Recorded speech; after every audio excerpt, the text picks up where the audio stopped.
सरकार को बधाई देता हूं, आदरणीय हेमंत जी को बधाई देता हूं। और आपको याद होगा कि 29 दिसंबर 2019 को जब पहली बार आदरणीय हेमंत जी शपथ ले रहे थे तो 50 विधायक इनके साथ थे। पूर्ण बहुमत की सरकार थी, स्थिर सरकार थी। कोरोना के काल आए, जो बातें चर्चा होती रहती है, लेकिन केवल कोरोना के काल को छोड़ दें तो शेष समय में कभी इन्होंने स्थिर रहने दिया नहीं। एक स्टेबल सरकार को अनस्टेबल करने का प्रयास किया, एक काम करने वाली सरकार को नाकाम करने का प्रयास किया, और ये पूरी दुनिया जानती कि इनकी फितरत रही है ऐसी। अध्यक्ष महोदय, इसलिए मैं कह रहा हूं कि आपने सुना होगा उस ऑपरेशन लोटस की बात।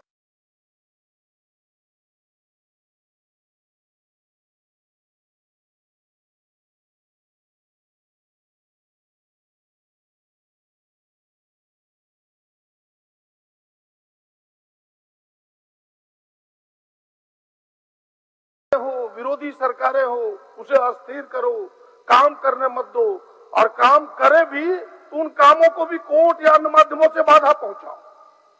और इसके प्रमाण है इस ऑपरेशन लोटस में ये ईडी, सीबीआई तमाम चीजों को उपयोग करते हैं, जिसके परिणाम है कि आज चुनी हुई लोकतंत्र की 2 मुख्यमंत्री को जेल जाना पड़ा। अभी सुदेश जी कह रहे थे कि सरकार के कारण ये परिस्थिति नहीं, सरकार के कारण नहीं, ये परिस्थिति भारतीय जनता पार्टी की जनित परिस्थिति है, जिस कारण ये उत्पन्न हुआ है।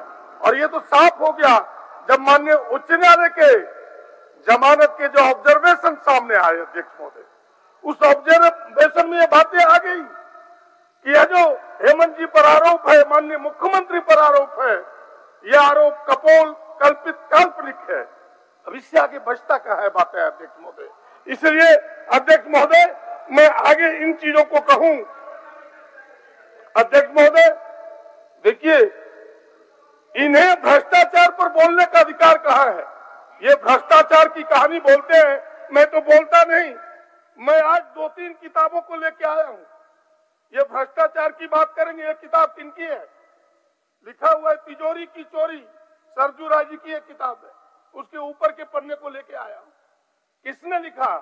देश के इतिहास में, आप मेरी 2 मिनट में बात समाप्त करता हूं अध्यक्ष महोदय। देश के इतिहास में आप बताएं कि किसी मंत्रिमंडल का कोई मंत्री सरकार के विरोध में भ्रष्टाचार की कहानी लिखती हो? ये भारतीय जनता पार्टी के लिए है, किसी दूसरे के लिए नहीं है। और दूसरी किताब में लेके आया हूं अध्यक्ष महोदय, ये बाबूलाल जी का हंसता हुआ चेहरा है। ये है दूसरी किताब, ये 22 पन्ने की किताब है। इसमें भारतीय जनता पार्टी पर 46 आरोप है भ्रष्टाचार के। जरा इसको आप पाठ बनाएं। आपको भ्रष्टाचार पर बोलने का अधिकार है। ऐसे लोगों को अध्यक्ष महोदय, इनके नेता के आरोप है भारतीय जनता पार्टी के विरोध में, इनके नेता के आरोप है अध्यक्ष महोदय। ये मैं नहीं कहता अध्यक्ष महोदय, इन्हें भ्रष्टाचार के विरोध में बोलने का अधिकार नहीं है अध्यक्ष महोदय। इसके बावजूद भी सरकार ने जो कल्याणकारी काम किए वो सब जग जाहिर है। एक एक काम, नौजवानों के लिए, किसानों के लिए कर्जे माफी, 200 यूनिट बिजली की माफी, सर्वजन पेंशन योजना, 21 वर्षों से अब महिलाओं को पेंशन मिलेगा। आपने कभी सोचा? आपने कभी सोचा नहीं। आपने क्या किया? इस किताब में लिखा हुआ है कि सीएनटी और एसपीजी को आपने कहा कि भाई उसमें कैसे हम संशोधन करें। अध्यक्ष महोदय, ये तमाम चीजें मैं जानता हूं कि समय कम है, इसलिए अपने माननीय सदस्य, अध्यक्ष महोदय, माननीय सदस्य, अंत केवल कर रहा हूं अध्यक्ष महोदय, केवल अंत कर रहा हूं ये कहते हुए अध्यक्ष महोदय, अंत में केवल इतना कहना चाहता हूं, इनके हाथ खून से रंगे हुए हैं। अब इन्हें राम पर भरोसा था, भगवान राम ने भी इनका साथ छोड़ दिया।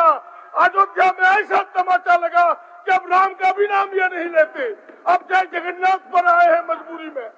जय जगन्नाथ कहता है, भगवान राम को भी ये भूल गए। अध्यक्ष महोदय, अब इन्हें कोई भरोसा नहीं है। और अब हिंदू मुसलमान इस देश में ये नफरत की दुकान अब वाली नहीं है, अब मोहब्बत की दुकान चलेगी। चलिए, और जो ये इंडिया गठबंधन चलाएगा। अंत में इतनी बात कहते हुए अध्यक्ष महोदय, मैं केवल इतना ही कहूंगा इस सरकार और मुख्यमंत्री के लिए कि जो तूफानों में पलते हैं दुनिया वही बदलते हैं।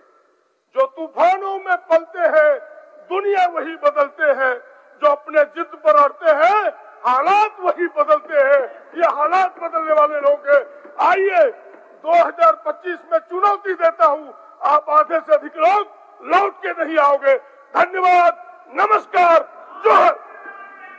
सरजू बाबू का किताब आपने तो नहीं फाड़ा है, सरजू बाबू का किताब आपने तो नहीं फाड़ा है माननीय प्रदीप जी, सरजू बाबू का किताब आपने तो नहीं फाड़ा है।